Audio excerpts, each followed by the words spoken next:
Hello everybody, it's Dr. Greg Barston, and today's first class on cardiovascular disease is entitled Know Your Risks and Beat the Odds. The following statements have not been evaluated by the FDA and they're not intended to diagnose, treat, cure, or prevent any disease, just as a disclaimer. So the goals for this class, we're going to define heart and cardiovascular disease, really what it is, the current standard of care problems, we're going to get into detail on that, what is heart disease risk, what causes heart disease, and then measuring your individual risks. And then class number 2, we'll talk about some natural support options. So heart disease risk, we're getting into the definitions, and there's many types of cardiovascular disease, including myocardial infarction, also known as heart attacks. There's angina pectoris, which is also known as the classic crushing chest pain with pain going down the arm, especially upon exertion. There's heart failure. There's stroke, which is basically almost like a mini heart attack in the brain, and there's hypertension. Cardiovascular disease, or CVD as we'll call it, is the #1 killer in the world and in the United States, just ahead of cancer.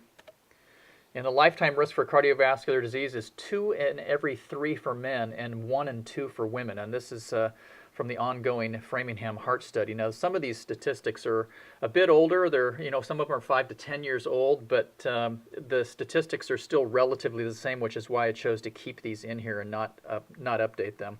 About 795,000 strokes a year in the United States, which means there's about 1 every 40 seconds somebody's having one. So that's big from a stroke standpoint. And about 16.5, almost 17 million people alive today have a history of heart attacks or angina. Over 1 million Americans will have a new or recurrent one, and as of 2009, there's about 2,600 deaths a day in the United States just from cardiovascular disease alone. That's about 1 every 35 seconds, so that's pretty sobering. So what is it? Is it heart attacks? Is it strokes? Is it angina?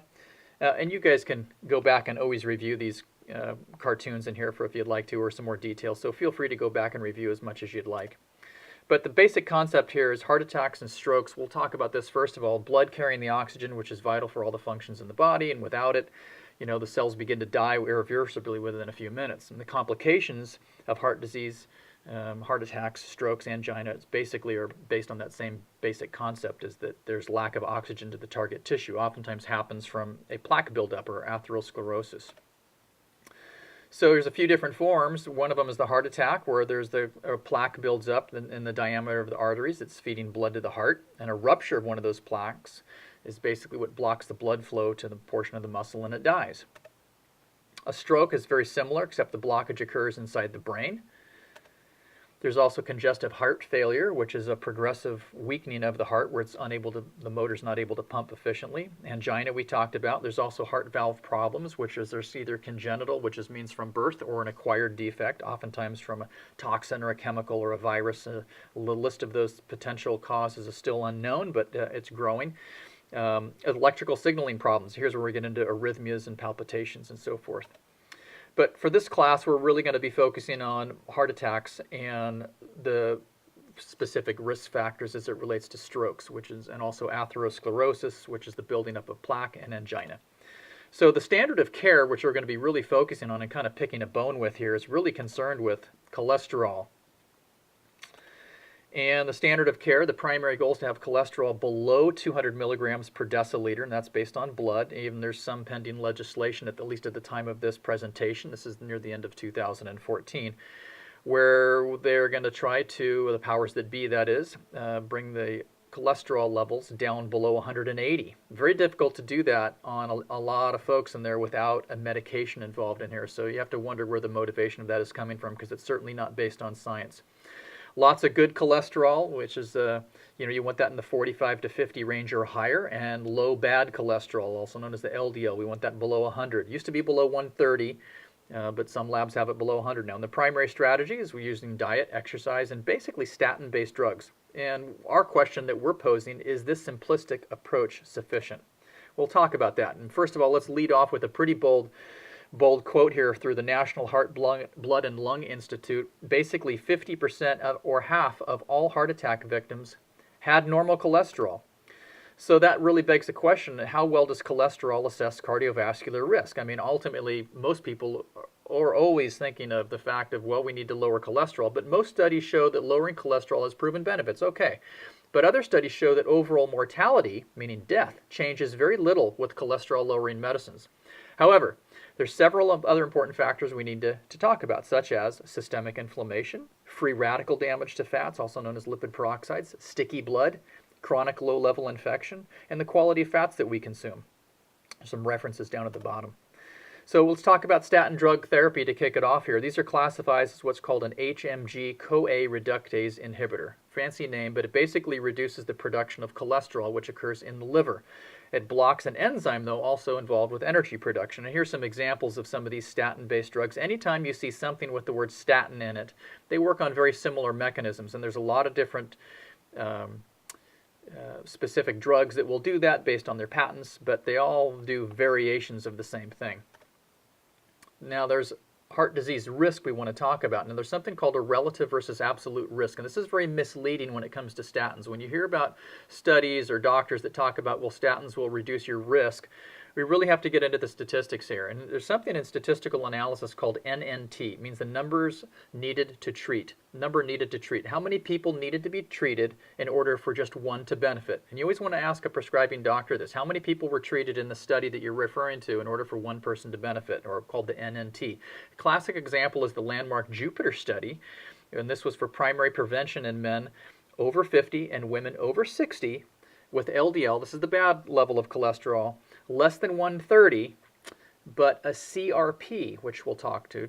Now hang in there. CRP stands for C-reactive protein, which is an inflammation marker. And we don't want that higher than 1, but in this particular study, they had it higher than 2. It did show decreased events or heart attacks with Crestor, which is a statin-based drug.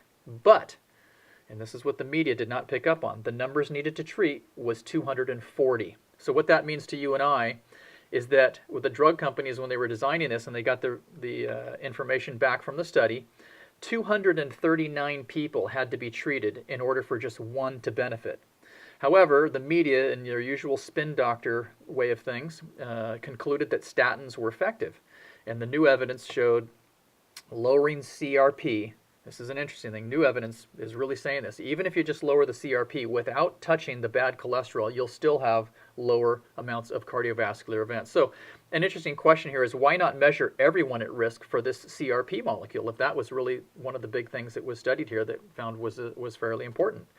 Well, the standard view is interesting also because when it comes to statins, besides rare increased muscle and liver enzymes, and you see this on a basic blood chemistry panel, that the statins are relatively safe. Well, there's an updated view now, and we know that statins basically deplete the body's level of coenzyme Q10. Now, this is something that's found in every cell of our body, but especially in the gums and the heart muscle, and it's responsible for producing energy. And when this is depleted from statins, it increases the risks of cancer and neuropathy. Neuropathy is the tingling and numbness and all this kind of stuff. So it's an interesting thing. How come people aren't being told about this? And it's another thing as we move on to heart disease risk. An important fact is that statins also can decrease brain function, poor memory, Parkinson's, dementia, Alzheimer's. These are all attributable to statins, and there's at least there's some controversy over this. So some long-term studies are really going to be needed, but these are some docs that talk about this that are needed. So heart disease risk, is it really the enemy? Well, cholesterol is needed as a necessary component of all cells and membranes in the body. And they're a product of producing testosterone and progesterone and estrogen, vitamin D, our brain molecules. The brain is actually 10 to 20% weight of cholesterol. Two sources of cholesterol, a little bit's from the diet, but most of it's from the liver. And even vegetarians produce 500 to 1,500 milligrams per day, but it's only found in animal products for the most part. So there's many natural compounds that can reduce cardiovascular disease more safely, cheaply, and possibly safer than effective and expensive statin drugs. We'll get into that a little bit more in class number 2. But a little Q&A here. Is it accurate to say that the lower the cholesterol, the better? And the answer is no. In fact, some research shows that cholesterol below 140 has an increased stroke risk. In fact, those references that I talked about in the earlier slide mention that too. And are there any long-term risks with very low cholesterol level? Well, endocrinology, or the science of hormones, tells us that when cholesterol is below 140, we're really not efficiently making sex hormones anymore. So low levels of testosterone and estrogen, this is why this is important, is associated with coronary artery disease risk. So if we're not making much of the good hormones because we're on a statin drug and or because our cholesterol is too low, that's a cardiac risk. People aren't told this. So some other misconceptions. Well, fat is fat. That's not true. Central obesity, which is the chunk of fat around our midriff, the heavy midline, it's very active. It's more than just a bag of extra calories there. Those fat cells around our midline secrete powerful inflammation molecules and bump our risk up. Another standard view is all saturated fat is bad and it makes plaque, and that's absolutely not true. It's not science. It's an outdated hypothesis, and plaque actually contains, interestingly enough, no saturated fat.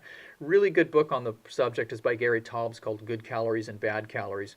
He's also got another one that's out. It's a little bit more layman friendly. It's called Why We Get Fat. I would encourage people to look at either one of those, as well as Udo Erasmus's book, Fats That Heal and Fats That Kill.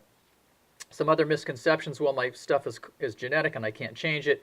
We know that's not true because 80% of cardiovascular disease now, we know it's environment and diet. Only about 20% or a small percentage is genetic.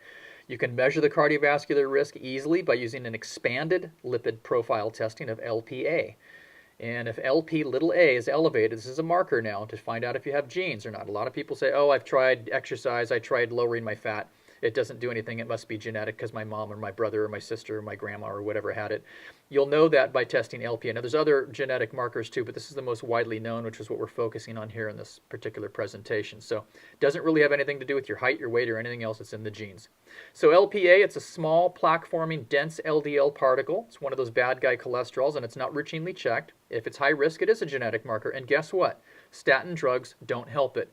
Now, there's a lot of doctors out there with good intentions that are prescribing statin drugs, and they're not even finding out if it's a genetic. If it is a genetic situation where your cholesterol is high, then the statin drugs have no place. It also allows for individual therapy if you understand the genetic risks. We'll talk about that in class number 2. So what's the difference between HDL and LDL? Well, everybody knows that the HDL is quote-unquote the good guy, and LDL is the bad guy.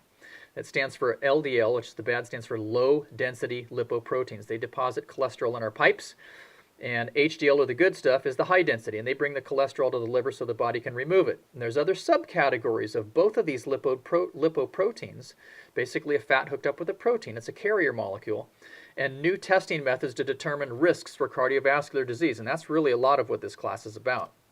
So the standard view is people with heart attacks must have high bad LDL cholesterol, and that's actually not true. According to the Framingham study, about half the people with a heart attack have normal LDL by current standards, and a large percent with increased LDL, or the bad guy cholesterol supposedly, never have a vascular event. So the question is, why are we told to control LDL as if it's the ultimate goal or the holy grail if it doesn't really correlate with much? Well, here's some other studies that talk about this as well. You can look at this as well. There's a lot of other studies that have come out in the meantime, but it is really a false sense of security that we're given. So LDL, the bad guy. Well, is it? Well, LDL functions as what I call a full dump truck. It's looking to unload cholesterol in our blood vessels. And LDL is really just a bulk measurement. The most important is, and here's the two things here, how is it packaged and is it oxidized? So let's look first at this packaging of the LDL particles.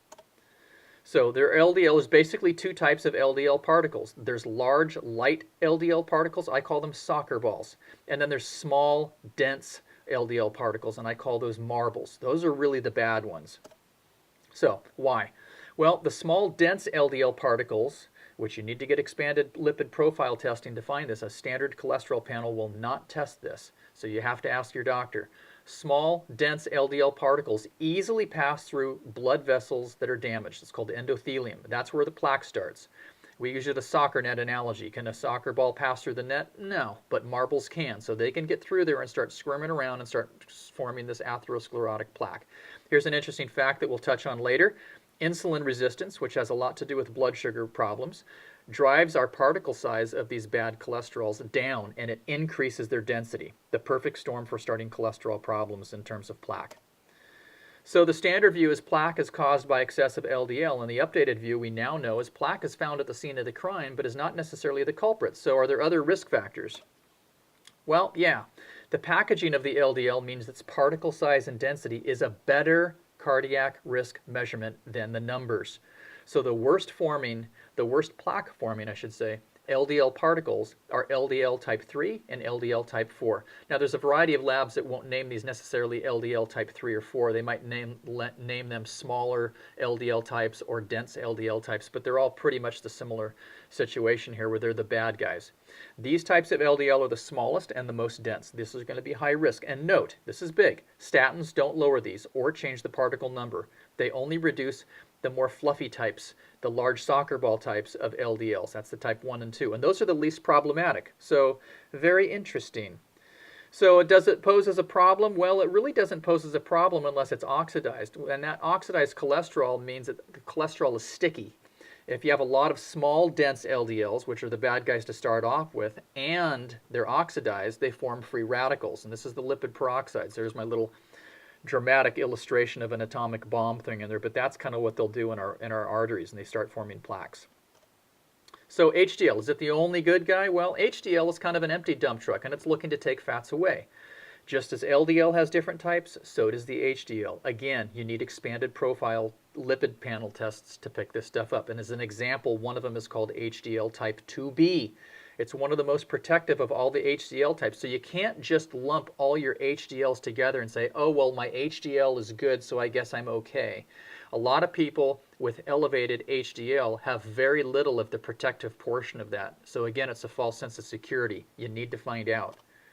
Triglycerides, which is the saturated fats in our blood. Well, high levels are, the standard view says high levels are no big deal unless you have pancreatitis, and we know that's not true. It's actually a great marker of metabolic syndrome, and it's actually more predictive of cardiovascular disease in women than anything else except C-reactive protein. And I just put a little note. No studies using statin drugs in women showed prolonged life or decreased risk of fatal MIs. It was good for non-fatal heart attacks, and that particular portion of that data has really been skewed where they say, well, this will stop heart attacks. But you know, the biggest thing that people worry about with heart attacks isn't are you going to have one, it's are you going to die from one. And as of now, the evidence shows very little, if no evidence to support that.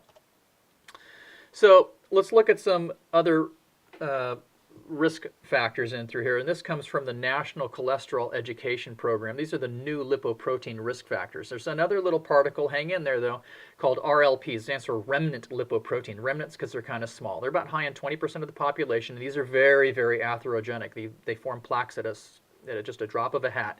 It skips this what we call oxidization part. We talked about the small, dense LDLs. These are the really big problems in through there. They got a 3 times greater risk of forming cardiovascular disease than those buoyant type LDLs. Those are the 1s and 2s. Why? Well, because they penetrate blood vessel linings and little tiny small micro cracks real easy and start forming plaque. LPA, we talked about that. That's also easily oxidized. That's a genetic marker. And then there's the good stuff in here. HDL type 2B and 3. This is low in about 20% of the population. Why is this a good guy? Well, it picks up excessive cholesterol. So the overwhelming science suggests that expanded cardiovascular testing is crucial. So questions, why isn't expanded testing used more often? Well, there's some researchers and some medical experts that I respect very well, including some well-known cardiologists that are best-selling authors that suggest that guidelines for cholesterol treatment are largely driven by drug company data. So there may be an inherent bias there. So let's talk about this, and let's be more specific on the causes of it. So the primary causes of cardiovascular disease, and this is based on a thorough review of the literature, but this presentation wasn't meant to be a thorough review of the PubMed research studies. It was just to kind of give you the salient points.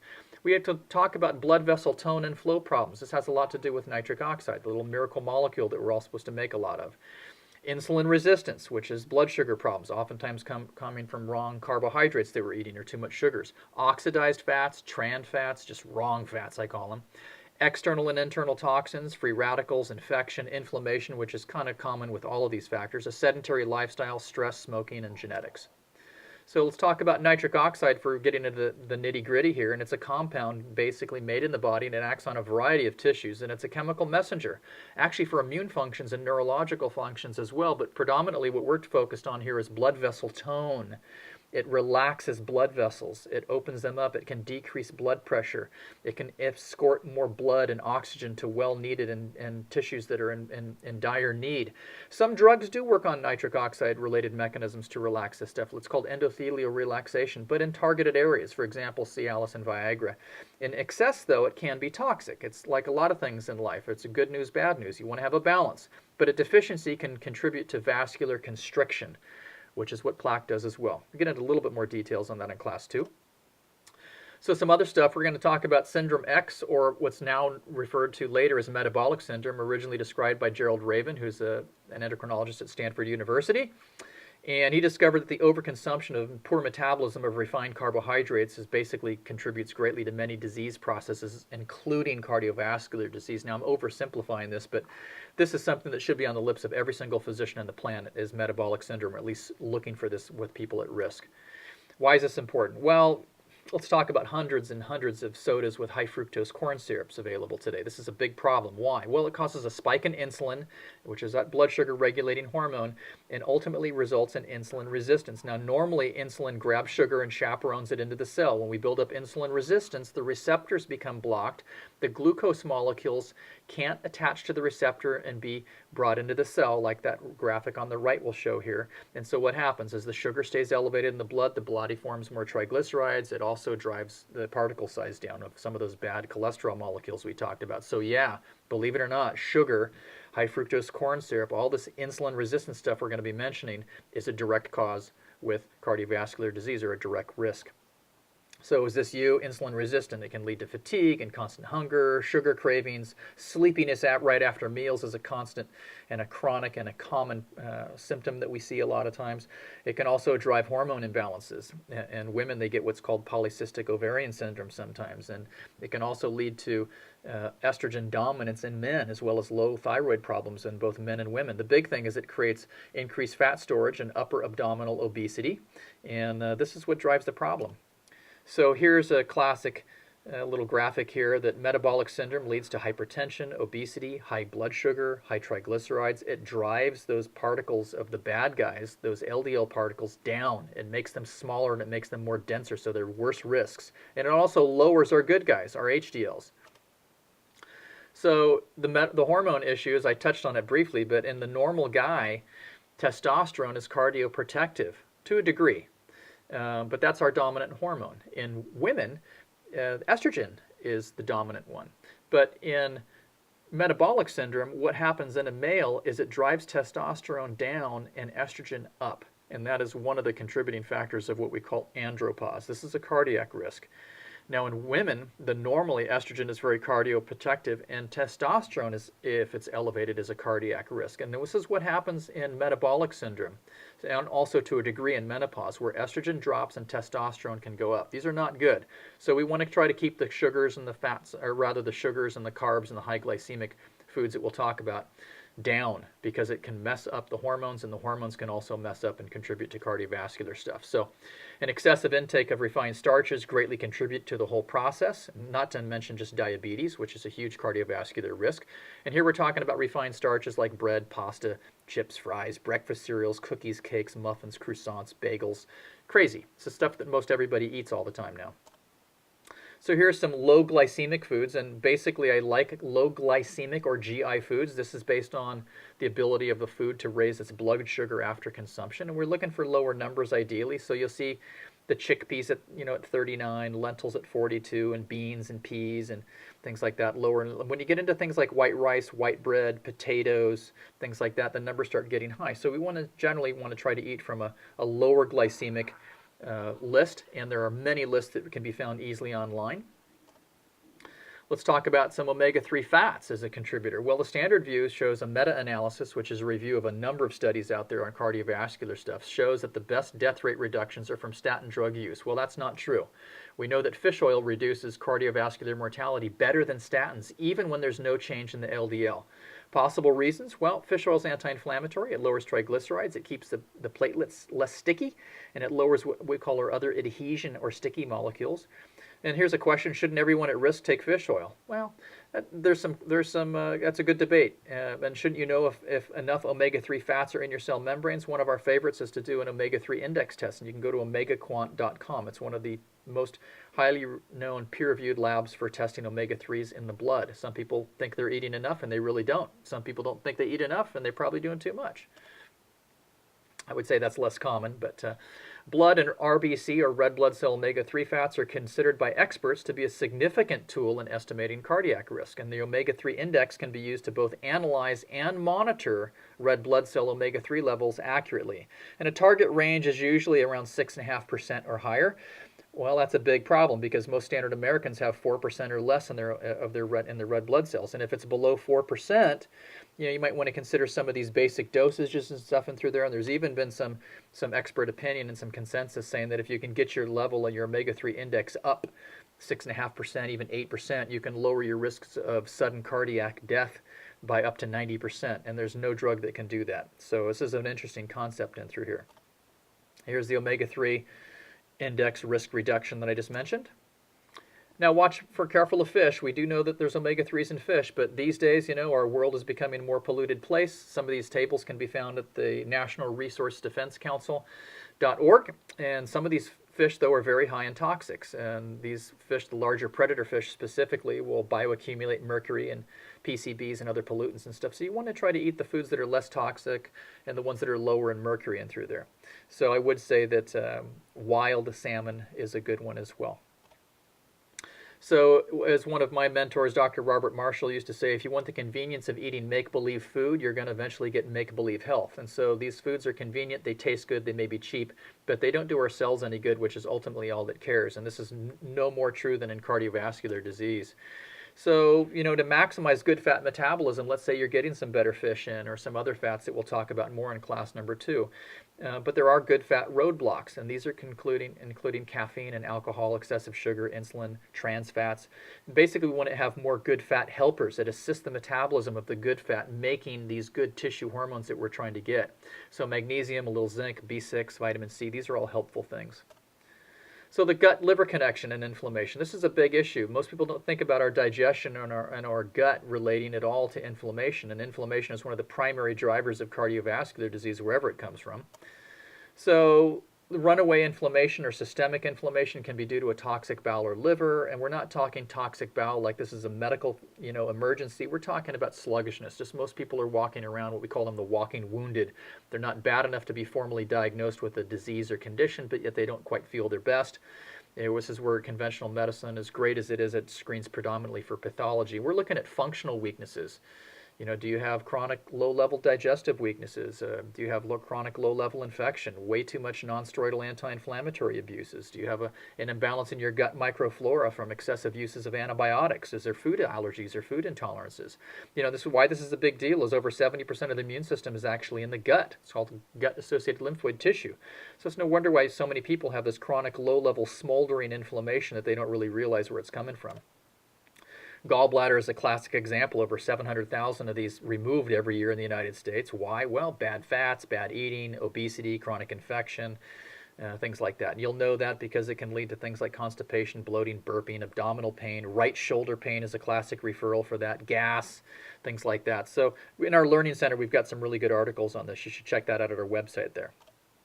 So other causes of inflammation, major sources can include the smoldering effects of low-level toxins. We mentioned mercury, but there's also lead in the water and plastics and things like that. There's bisphenol A and phthalates. Personal care products are getting better. The companies are starting to self-police a little bit more when taking out the parabens and things like that. But there's also still a number of compounds that are found in there that shouldn't be because it's largely an unregulated industry. And that includes organochlorine compounds found in produce and public school. The list just keeps growing. Here's some other references on it. So what causes free radical damage? Again, we mentioned these oxidized fats. Well, poor diet, trans fats, white flour, sugar, excessive alcohol, caffeine. Why? Because they all create inflammation. Malabsorption, as well as some of these things we're talking about in here with weak elimination. People aren't pooping every day. Low antioxidant nutrient intake because of possibly poor soil quality or lack of fresh fruits and vegetables.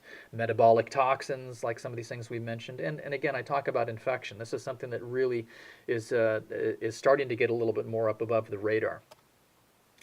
Free radicals destroy the normal function of fats and cholesterol. Why? Well, they oxidize their cell surface membrane, and now they're incapable of regular duty. They get sticky. That's a big reason why the blood fats get sticky. Oxidized fats and cholesterol, we also call these lipid peroxides. I call these assassins of healthy blood flow. They need to be eliminated. There's no good amounts of them at all. So here's a classic example, like an example of what free radicals can do to paint on cars. There's a brand new paint job up on the upper left, and there's a crummy one down on the right with maybe the elements, maybe sun, UV exposure, maybe the elements of other types in through there. But this is kind of what happens with our cholesterol molecules when they become oxidized as well. They become basically useless. Here's a classic example of the poster kid for a free radical potential compound that can oxidize our fats. It's called homocysteine, first discovered by Kilmer McCulley at Harvard in 1969. Well, what is it? It's an amino acid metabolite made from methionine. It's just a basic normal friendly amino acid. It gets converted to cysteine and it gets recycled normally if we have adequate folic acid, B12, B6, and something called trimethylglycine. But if we're deficient in those nutrients, or we have inborn errors of metabolism, or even in a genetic defect, we can have homocysteine level that elevates, and the liver can't clear the toxins as well. So the upper reference range in some labs, most of them, talk about 11.5 for guys and about 10.5 for gals. But many experts, the ones that we respect and we really pay attention to, suggest that it should be in single digits, like 8 or less. So this is a big thing that you want to find on expanded lipid panel testings, because if your homocysteine is high and your blood cholesterol still is normal, you still have roughed up damaged fats. So dental infection, heart disease, well, this is a big issue. Dentists know this really commonly. I mean, you get someone with bad dental infection and you got to get on those antibiotics because some of these things can go to the heart valves and things like that. But this is just a classic thing. The gums are like a window into your physiology. And a lot of times if the gums are really bad, it often means that there's systemic inflammation in the blood vessels as well. There's some studies that show that. So this is plaque formation. It's really not a good thing to do or to have. Another one is mycoplasma. Well, what are they?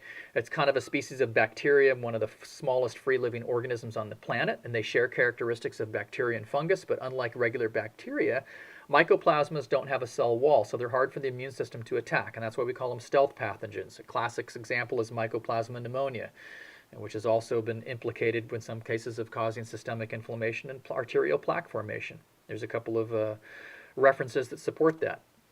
It's always important to get tested to verify if you got it. Blood antibody tests are revealing in most cases, not all. Some people just don't make antibodies to it, but it's still a good thing to have checked. Plaque culturing is the gold standard, but it's invasive and it's rarely done. Many natural and drug choices are available, but some have limited success. So we're going to look at possibly whole person and predisposing factors as in class number 2.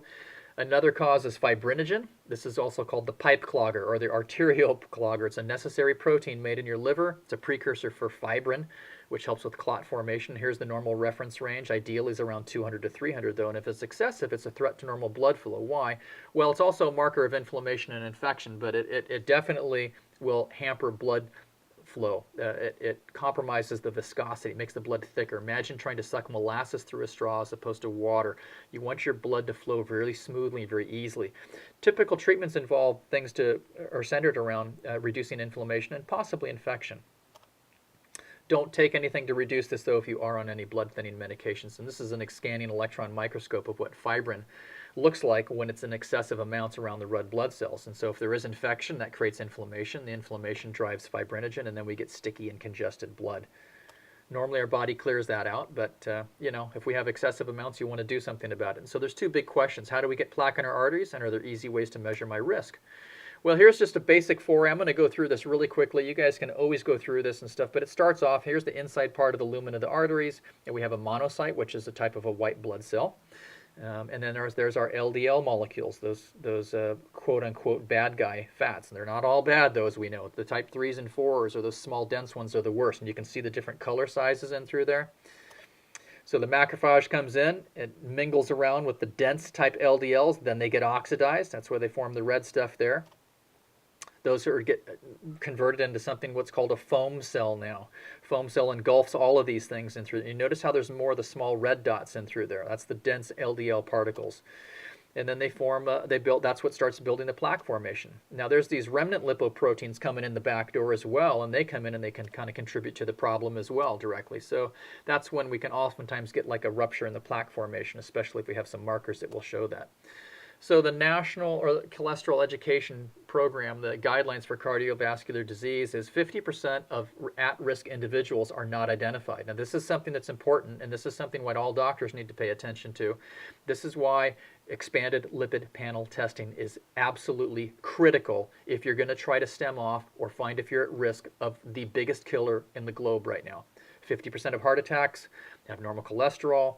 So we need to find a new lipoprotein risk factors, and these new ones will help assess those at risk. So why get an expanded lipid panel test? Well, it's a better risk assessment. We're looking at lipoprotein particle numbers versus just the cholesterol content. I hope I've made that clear. We're looking at non-lipid risk factors, and this is something we haven't touched on too much. I didn't want to get into too much detail in this short webinar here, but there's something called LP-PLA. That's kind of, for lack of a better choice of words, is really describing the vulnerability of our plaque. Is it susceptible for breaking off? There's LPA.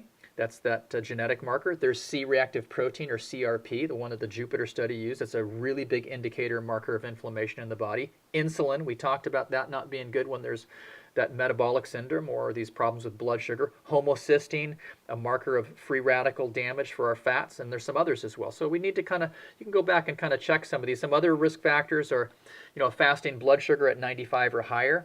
Ideal is 75 to 90. Hemoglobin A1C is huge. You want this to be 5.5 or less. That's a marker of free radical damage to our blood sugar molecules as they're binding to hemoglobin. Fasting insulin levels should be ideally less than 6, although the reference range is usually 8 or less, but I like 6 or less. Some of them reference ranges even go up to 15, which is ridiculous. Fasting blood fats or triglycerides below 150. We usually like 70 to 130. If it's really high, could mean that you got insulin resistance or you're just simply eating way too many carbohydrates. This is a little complex slide, but I'm going to go over it briefly. You can come back and review this. From left to right, it goes from low risk to high risk. And if you look in the middle of the slide, all these people have the same cholesterol levels. They all have 125 milligrams per deciliter. That's patient A, B, C, and D, as you read from left to right. But there's a low risk when these particles, these LDL particles, are buoyant, and there's a high risk when they're really small. We talked about that. So can we measure other individual risks for heart disease? Well, the typical stuff measures cholesterol, which is total cholesterol, HDL, LDL, triglycerides. There's some other things in here as well. Glucose, hypertension is an easy thing to do, your family history and your gender. These are the red items that are routinely screened with conventional lipid panel tests. Now, in the blue stuff, we're looking at some things that are found with expanded lipid panel testing. Yes, you get the standard lipid panels, but you're also possibly getting that LPA, the genetic marker, the remnant lipoproteins, and some of those other things. So go back and check some of those things you want to make sure. So measuring your risks for lipid panels. These are fail to find usually many potential risks on a standard stuff. So if this car represents standard lipids in your vessel, or you're really getting the full picture. So let's say that car just represents a standard lipid panel. And you say, wow, everything looks really good there. But the following slide shows us what happens when you get an expanded lipid panel. So you got a lot of other fats and some other damage and some drams and all kinds of junk going on and through there. And so you really were possibly given a false sense of security there. And so this shows the value of really getting more information from a broader scope. So cholesterol is like fire. It's often mistaken as bad when viewed with a limited perspective. But sometimes it's not. It's just a good old-fashioned campfire here. And so this is why a lot of people have higher lipid levels in through there, but when they find that they have expanded panels done and all these other heavier risk factors are done, they really don't see that much going on in through there. So it's a really nice thing to have done. Here's some text that I've seen and that I've read, and there's other ones out there. My gosh, I could fill 10 slides with recommended books on here, but these are just some ones to get you closing up. Cardiovascular disease, what's your blood vessel tone? Well, we talked about that with a little bit with nitric oxide. Do you have insulin resistance? Are you eating wrong fats and carbs? What about toxins and infection and inflammation? But you got sticky, small, dense, damaged fats. And do you have a genetic marker? If none of these things were tested, these are the things that most of these really good quality expanded lipid panel tests can do. So the current standard of care may be inadequate. We're concluding here. Standard tests miss a lot of these things, and expanded testing gets them. So labs and their tests can include, and there's a variety of these lab profiles. I'm not tied to any one particular lab. I've used several of these and I like them all. You just have to go through and find out which one, along with your doctor or your licensed health practitioner, fits your needs. SpectraCell Labs has got a great one, their LPP+. The cholesterol balance test by Boston Heart Diagnostics is also great, and there's some so on and so forth and some others.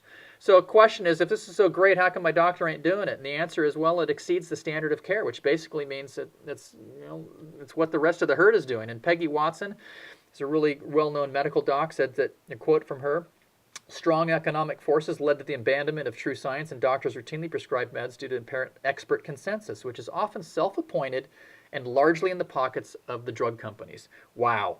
And that is true. So it's time we looked at all aspects of the current best science available for risk reduction, not just inadequate and outdated standards of care. So early intervention in the form of lifestyle changes, diet, and targeted nutrients can decrease the risk of a lifetime of expensive toxic drugs and cardiac procedures. I hope you guys have gotten that clear. Class number 2, we're going to explore some other tools for lowering cardiovascular risk and promoting health. And this life-saving information should be shared with all those that you care about. Feel free to review this as often as you need to. I know it was a lot of technical information, but it's kind of hard to jam all this cardiovascular stuff into a small webinar. But I do hope you have enjoyed it, and I wish you all the best of health.